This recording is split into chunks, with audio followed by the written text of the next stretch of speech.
about the PRC's dangerous and destabilizing actions in the South China Sea. I also underscored our strong concern with China's support for Russia's defense industrial base, which fuels Russia's war machine and perpetuates a war that China purports to want to see ended. Over the course of the week, we also came together with our partners to address many other crucial challenges facing the globe. We worked toward a cessation of hostilities, unrestricted humanitarian access, and civilian governance in Sudan. We worked to garner additional resources and support for the multinational security support mission in Haiti. We coordinated steps to increase international pressure on the Maduro regime in Venezuela to stop its widespread repression of the Venezuelan people, to respect their will and their votes, as expressed at the ballot box. These tests, and so many more, underscore the magnitude of the challenges facing the globe, but also the imperative of diplomacy. We don't have the luxury of pulling back. In the coming hours, and for every remaining day of this administration, we'll remain intensely focused on addressing these challenges as we work to make a better world. Thank you. First question goes to Andrew Mitchell, NBC. Thank you very much, Mr. Secretary. Andrea.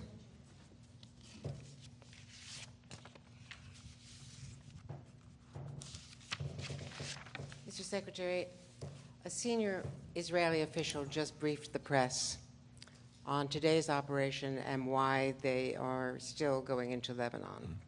The senior official said that their intel told them that there was a plan to encircle Israel and eliminate Israel by 2040, that Sinwar on October 7th jumped the gun, that they have been defending themselves ever since, that they feel that Nasrallah was the key, the linchpin to all of this, and Hezbollah, that after a year they felt that they had to get people back in their homes, that they went after Nasrallah, and in today's strike were targeting him. Clearly, they don't know what they've achieved. They still feel that when in the military you have momentum, that you have to keep going, that they will be a lot farther along in their operation if it turns out that this was successful in their terms today, but that they still, he said, the official said, still have to keep going, and they are not ready to pause. From your conversations, what is your perspective about whether Israel continuing with this operation and not going in on the ground, which they said is not preferable, but if doing this in what they consider a targeted way is a legitimate response to what they see as an existential threat, or if there is another alternative, a diplomatic alternative? Andrea, I will let Israel speak to their operations and their objectives. It's not my place. The American objectives and the American policy. Look, we and many others have been clear about what we see to be the best path forward. And the objective that Israel has in the first instance in Lebanon is an important and legitimate one. It's creating an environment that's secure enough to enable people to return home, because remember what happened on starting October 8th. Hezbollah started lobbing rockets and missiles into Israel, trying to create another front in the war. And Israel, of course, had to respond to that. And in the process, tens of thousands of people had to evacuate their homes in northern Israel. Villages and homes were destroyed, southern Lebanon. And so we have large populations, both in Israel and in Lebanon, who've been forced from their homes. And it is a legitimate and important objective for Israel to, again, create an environment in which people can get back to their homes. The question is, what's the best way to do that? What is the most effective, sustainable way to do that? We believe, many other countries who joined us in putting out a call for a ceasefire for 21 days believe that the best way to do that is through diplomacy, through a ceasefire, and then reaching an agreement that pulls back forces from the border and gives people the confidence that they can go back to their houses, that the kids can go back to school. So we believe that's the best path forward. And the Israelis put out a statement earlier today sharing that they share the aims of the call that we put out, again, with the G7, with the EU, with key Arab partners. So the question is not, does Israel have a right to defend itself against terrorism? Of course it does. The question is not, does Israel have a right to deal with existential threats to its security and enemies across its borders with the avowed intent to destroy Israel? Of course it does. But the question is, what is the best way to achieve its objectives, to reach enduring security? And in this instance, with regard to Lebanon, what's the best way to achieve the stated objective of creating an environment in northern Israel that gives people confidence to return to their homes? As I said, we believe the diplomatic course is the best one. For the next question, Hibba Nasser with a shark.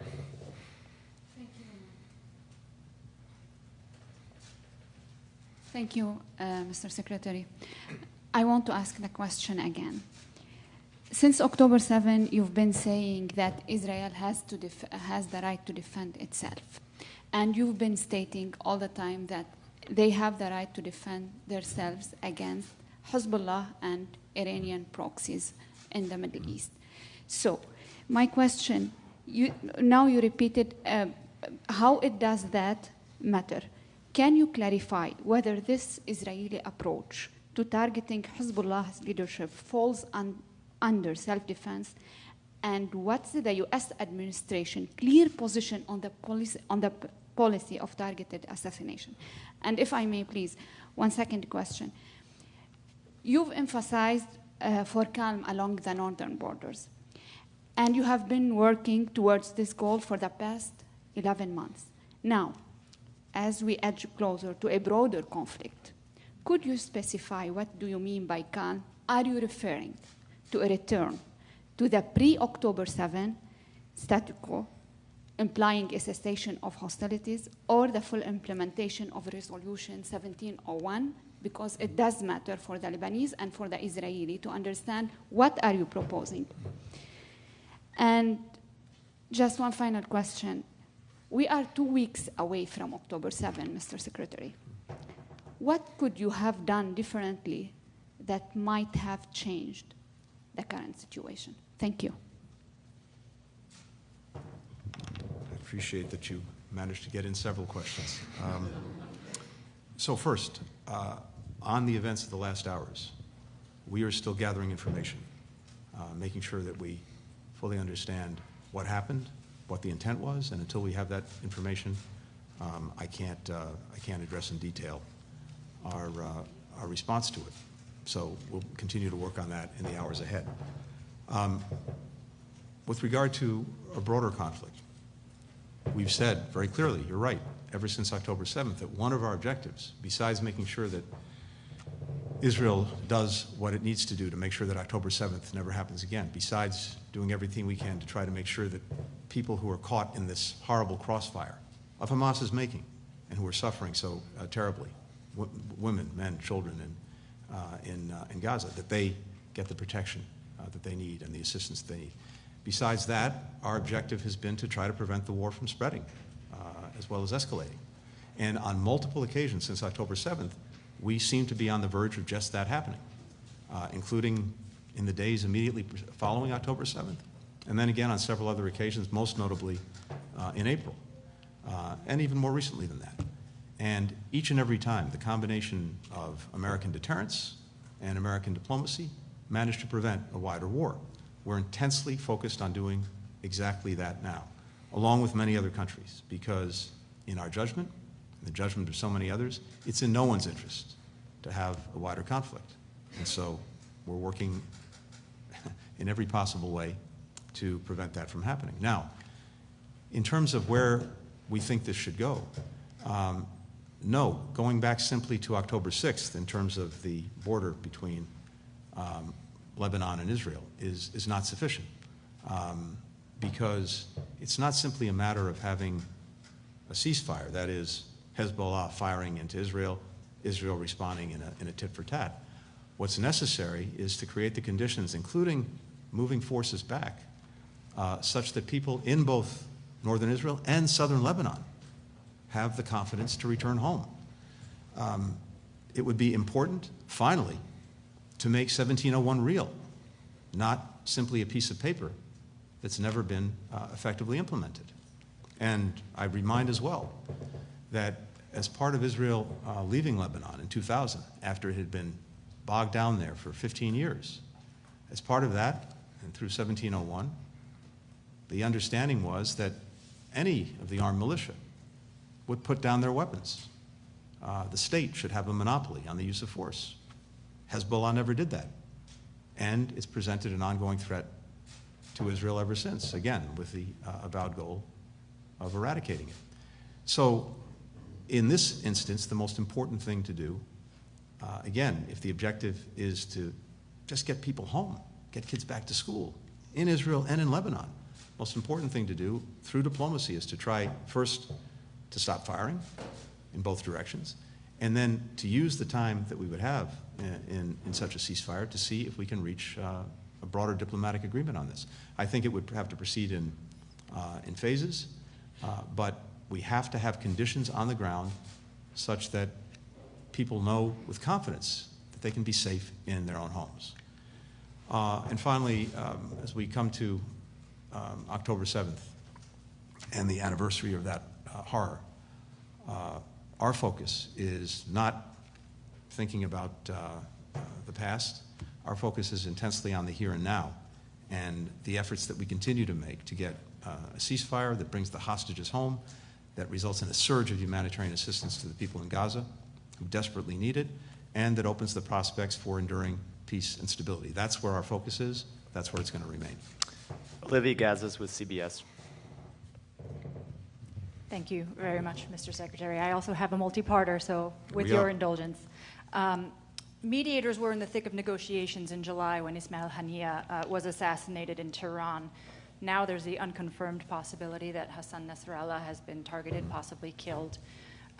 Just days after the U.S., of course, put forward its ceasefire proposal with a coalition of countries. How can the U.S. continue to put its weight and credibility behind these proposals when it can make no assurances that its mediators won't be targeted and won't be killed? To put it bluntly, Mr. Secretary, are the ceasefire proposals that you had been efforting in Gaza and in the north now dead? On Iran, to date, Tehran seems to have been deterred through, as you mentioned, U.S. efforts from directly retaliating against Israel and other interests, including after the assassination of Haniyeh, including after the pager operation in Lebanon. Is the U.S. willing to continue its efforts to deter Iran, especially as some of these operations that the Israelis are engaging in come with little advance notice, if any? And on Ukraine, earlier this month, you and Foreign Secretary Lamy stood in Kyiv and said that you would continue deliberations about long-range weapons capabilities in Russia over the course of the UN General Assembly, engaging with Western allies. The Germans came out this week publicly to voice their opposition to that capability. Is there a clear answer from the U.S. To this request from the Ukrainians? And if not, how much longer do you expect them to wait for a clear answer? Thank you. Thanks. Olivia, with regard to the ceasefires, both in Gaza and in Lebanon, I don't think the question is one about individuals. The question is one about interests and what is in the interests of the respective parties and getting them to act on those interests. I mentioned a moment ago in the case of Gaza, the interests of all concerned really should go to bringing this ceasefire agreement across the finish line that we've been working to do now for the last several weeks. It's manifestly in the interest of Israel, which in Gaza has accomplished the military objectives that it's set out at horrifically high cost for civilians who were caught in the crossfire that Hamas created. But those military objectives have been achieved. And so getting the hostages home, putting Gaza on a better path, I believe is in their interests. It's manifestly in the interests of people in Gaza who would get immediate relief from the war, immediate relief in terms of a surge of humanitarian assistance, and a commitment from the international community to help them rebuild their lives. And it should be in the interests of Hamas if, as it says, it represents the interests of those Palestinians in Gaza, because the ceasefire would advance those interests. So irrespective of the individuals involved, the interests are clear, and whoever the individuals are, they'll have to make determinations and decide. Similarly, when it comes to Lebanon, same thing. It's clearly in the interests of the Lebanese people to have peace, to have security, to have stability, to not live under threat. And certainly in their interest to avoid a wider war, where inevitably the biggest victim of such a war, those who would suffer the most, are the Lebanese people. And so those who purport to represent their interests and have their well-being at heart should find a way to act on those interests, irrespective of the individuals involved. And this is what so many of us are working to put forward. We've been very clear in not just what we've said, but also in what we've done, including the deployment of significant assets in the region, that we will do our part to deter further conflict, to deter escalation, to deter a widening war. And there are two sides to that coin. One, to avoiding that wider war. One is this deterrence, and we are committed to it. But the other is diplomacy. And as I mentioned before, on several occasions since October 7th, we've been on what we judge to be the brink of that wider war, and through a combination of deterrence and diplomacy, we've managed to prevent it. That's what we're focused on now, and all parties in the region, I think including Iran, know that and can see that. And then finally, with regard to Ukraine, I wasn't there because I was here in New York representing the President and the administration. So while I got a chance to see President Zelensky with President Biden briefly when they were both in New York, the meeting that took place yesterday was one that I wasn't part of. And I can tell you, though, from the readout that I got from the meeting, that it was not only very good and very positive, but among other things, it resulted in, or we announced at the same time, the provision of significantly more assistance to the Ukrainians, notably security and military assistance, more than $8 billion worth, that will carry us through the end of this administration. In the conversation between the President, President Biden, and President Zelensky, the Ukrainians presented their plan for victory, and I'll let them speak to the details of that, including what's necessary in their judgment to achieve it. And we are studying it very carefully, and that includes what, if any, additional things we or other partners of Ukraine would be called on to do in order to help them achieve that success. But the President's been very clear that he's committed to Ukraine's success. He's committed to making sure that they have what they need to effectively defend themselves as well. I've said it many times, and I'll say it again. Every step along the way, we've adapted and adjusted to those needs, and I'm convinced we'll continue to do so. And for the final question, Mark Manier with South China Morning Post. Hi, Mr. Secretary. Thank you very much. Brazil and China, a couple of hours ago, pushed further on this idea of sort of mediating with a peace plan. Can I get your reaction to that? Is it a distraction? Is there a useful part of that, particularly in light of President Zelensky's opposition to it?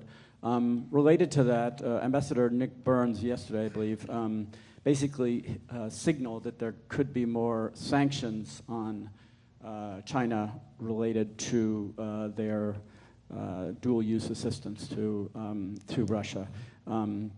Given that at this point we seem to have about 300 sanctions by some count against China, and there's not too much evidence that they have managed to change China's behavior, what's the effectiveness of putting more sanctions on that? Is there a different approach here with allies, perhaps, that can be done to change China's behavior?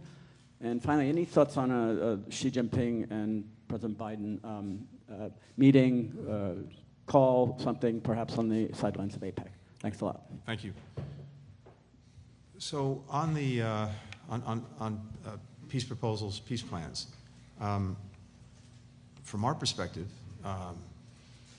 any proposal, any plan that's grounded clearly in the principles of the United Nations Charter, notably territorial integrity, sovereignty, independence, is something that's worth looking at. So I was very clear in the Security Council a couple of days ago about what we and most other countries see as the basis for a just and lasting peace.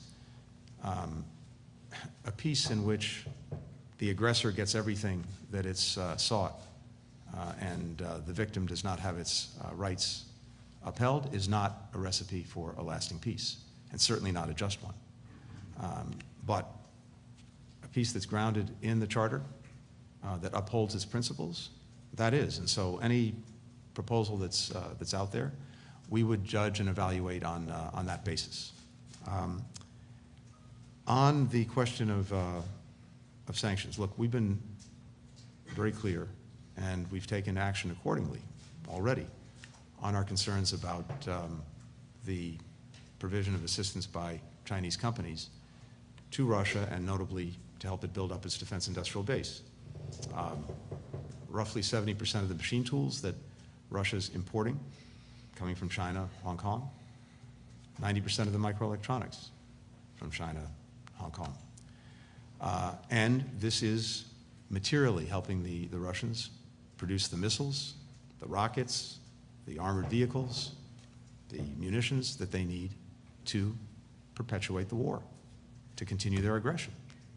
So when Beijing says that on the one hand that it wants peace, it wants to see an end to the conflict, but on the other hand is allowing its companies to take actions that are actually helping Putin continue the aggression, that doesn't add up.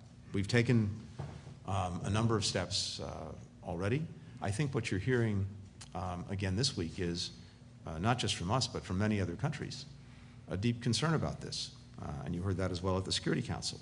So I'm not going to preview any actions we may be taking in the future, but it's also, I think, important to note that other countries are not only concerned about this, they're acting on it and will continue to act on it. And I would hope that that message is received loud and clear, and that actions follow from any actions that we and others take. Our intent is not to decouple Russia from China. Their relationship is their business. But insofar as that relationship involves providing Russia what it needs to continue this war, that's a problem. And it's a problem for us, and it's a problem for many other countries, notably in Europe, because right now, Russia presents the gravest threat, not just to Ukrainian security, but to European security since the end of the Cold War. With regard to President Biden and President Xi, I've got nothing to share in terms of any schedules, but I can tell you this. When Foreign Minister Wang and I met just a couple of hours ago, we discussed a number of things, and we talked about the work that we're doing to implement the agreements that were reached between the two presidents at Woodside, outside of San Francisco at the end of last year, including the military-to-military relationship and communications, the flow of curbing the flow of synthetic drugs, the responsible use of AI, et cetera. We also talked about a number of areas where we have real differences, and I alluded to some of those a few moments ago. But we also agreed on the importance of the leaders communicating. And so I fully anticipate that we'll see that in the weeks and months ahead. Thank you. Thank you all.